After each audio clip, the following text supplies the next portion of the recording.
Teletubbies were big that Halloween and I was working in the infant clothing section. An older woman came in and asks what we had in the 6-month size for her grandson. I pulled out the only ones we had left, a purple in 6 months and a yellow in 1 year. She started screaming at me that I was trying to turn her grandson gay and demanded to see my boss to tell him of my immoral and depraved nature. Boss didn't care, thankfully. Today is the last day of my job working in a tech department of a computer retailer, and I think I just met one of the craziest bitches on the planet. She comes in with a broken GPS and starts spouting about how she's had nothing but bad service from another branch, and if I don't do what she wants, she will never shop with us again. Oh no. I say, okay, well, sorry to hear that, blah blah, and tell her we need to send it off to get repaired. She then freaks the fuck out saying that she needs it for her new job because she's going up north and doesn't know her way around and will get lost without a GPS. We express our sympathies and explain that, unfortunately, it's procedure to get it sent off. We can't just swap it. And sometimes it can take up to 10 days. Shit gets real, and she starts yelling and abusing us, saying that she's going to a part of the country she doesn't know, and without a GPS it will be dangerous. She then goes on to say that as a woman, she is scared that without a GPS, she will end up on the wrong side of town and get in trouble with thugs, insinuating that without a GPS, she will get raped. She then elaborates and says that by us not giving her a new GPS, we are sentencing her to death. Things carried on that way for a while, going around in circles about how we would rather have her dead than lose a few $100s. It ended with my manager printing her out some shitty Google Maps for her trip and us sending off her GPS. I used to be a store manager for a video rental store. We had an adult room filled with your typical raunchy porn DVDs. The walls are only about 3/4 of the way up to the ceiling. There is a saloon-style door that blocks the entrance for privacy, as well as a huge bubble mirror on the wall that allows us to see what's going on from across the store. One busy Saturday night, I am at the register, and one of the employees on the floor said that this man had been in the adult room for quite a while now, 25 minutes or so. So I look up to the mirror suspecting he may be stealing. There he was at just right angle in the mirror, furiously jacking off. Pants around ankles, leaned up against the wall. I must have had such a reaction on my face because the customers at the registers turned around. There had to be about 30 people in the store now that were watching in horror. I finally worked up the courage to confront the man and kick him out, when he finally comes walking out of the adult room and just starts wandering around like nothing happened. Every customer is staring at him in disbelief. At this point, I don't even know how to react or what to do. He finally picked out a movie completely oblivious to the customers staring at him and comes to my register to check out. "How was that adult room, you freak?" someone shouted from the other side of the store. He turned around just enough to see the huge bubble mirror and turned a dark shade of red. He didn't even stay and rent his movie. He ran out of the store so fast. At Best Buy, someone did a large number 2 in the urinal. We spent an hour going over job descriptions to see who was responsible for cleaning it. I work in an Apple store. I do tech support stuff, but I'm not quite a genius yet, so I mostly help people with their iPods and iPhones. I get a lot of nutso people, but this one was fairly recent. Had a really nasty attitude-wise lady that decided to send her 2-year-old iPhone 3G for a swim in a toilet. Of course, she tells me that after I take it from her. Sigh, so I suck it up. Try to be nice to her, even as she's ranting at me that the phone should still work after being thoroughly soaked. I smile and nod, serve up all the cheesy happy appleness that I can stand. So the phone is totally fucked, and I have to tell her that we can't replace it. Not even as just as customer service courtesy, because it's accidental damage, and it's 2 years old.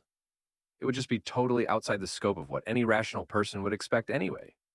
She gets so pissed and yells at me, "Are you doing this to me because I'm black?" I shake my head, bewildered. "Ma'am, that doesn't make any sense because I'm black too." And then she rolls her eyes and asks, specifically, for one of my white managers. I had no words. I was a cashier at a Dillon's grocery store in the Bible Belt when I was a kid. One day, a woman came up to my counter and, in a quiet voice, says, "Excuse me, you've got some ducks out in the parking lot. Um, they're mating, and everyone can see it." I didn't know what the fuck she was talking about. So I just kind of joked about it being that time of year or something, but she continued. "Everyone can see what those ducks are doing. You need to send someone out there right now." Lady was serious. She wanted an employee to go outside and cockblock a duck, so kids wouldn't know what banging was. I rolled it to my supervisor, who did send a cart pusher to make the lady feel better and ruin some ducks' big day. Worked at Payless Shoe Store. The all-time worst, though, was a gentleman who was paralyzed from the waist down and in a wheelchair. He would ask for assistance trying on shoes, and when I would kneel to help, he would say, "Yeah, you like it down on your knees, you dirty little cut, seriously." I kicked him out of the store and was severely punished by my bosses. He kept coming back, and after fighting with my district manager, I declared, "I will not be a whore for Payless," and led a 4-employee walkout. It was fucking great. Back when I worked in retail cellular sales, I had a customer with a phone that she couldn't get to send picture and video messages. After spending close to 45 minutes troubleshooting and adjusting setting, I had it figured out and fixed. When I asked her to send a photo or video to test, I figured she would take a quick picture in the store. Instead, she sent a video of herself getting plowed by her boyfriend. Then, she explained that she and her boyfriend were swingers, invited me to join them. I was married and my wife got invited too. The missus saw the video and said, "No, shame, she was pretty good looking." Being a store manager for a car audio store for many years, I have had more than my share of retail nightmares. But this one, I will always laugh about. A spry, clear-eyed 74-year-old grandmother walks into my shop and wants a new CD player for her car. I ask, "What kind of car do you drive?" "Oh, a Pontiac Ghoul," she answers. "A what?" "A Zest Pontiac Ghoul," she answers, but a little testy this time. "Young man," she answers, "I assume you are a professional and have experience working in many cars, and especially cars made in the USA. I happen to drive an American car, which is a Pontiac. Are you familiar with that brand?" I answer, "Yes, I am very familiar with every model Pontiac has ever made, and never in 26 years have I ever heard of a Pontiac Ghoul, pronounced Ghoulie.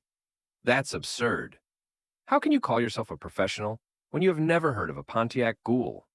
Now it starts to get real, and customers are starting to tune in to what is going down. Now Grandma is getting down, right pissed, and I say, "Is your car here now?" "Certainly, I was hoping to get a new CD player, but you inspire no confidence in your knowledge of vehicles or your customer service." I say, "Well, please, can I see your Pontiac Ghoul for myself?" Now about this time, 3 or 4 customers want to see this too. Because they know cars, and they have no idea what a Pontiac Ghoul is either. I ask them to please stand back and let me handle this alone with this customer. Out we go, and there in my parking lot, a 2006 Pontiac 600 LE. Hilarity ensued when I had to show Grandma it was a Pontiac 600 LE. We walked back in the store with tears down our face from laughing so hard, and then when we told the rest of the curious customers what happened, they, too, busted a nut laughing with Grandma. She was a peach and bought a new radio and then returned the next day with fresh-baked cookies and brownies for the staff. She still drives and stops in every now and then with her Pontiac Ghoul, and we still laugh like hell. I used to work for a garden center, and customers would occasionally get plant names confused with non-plant things. Best one ever occurred between a customer and the boss man. Customer: "I'm looking for a clitoris." Boss man: "What?" Customer: "A clitoris to climb my garden trellis. Maybe one with purple flowers." Boss man: "Let me show you what I think you actually mean. She was looking for clematis, a flowering perennial vine." Thanks for watching. Please like and subscribe for more stories.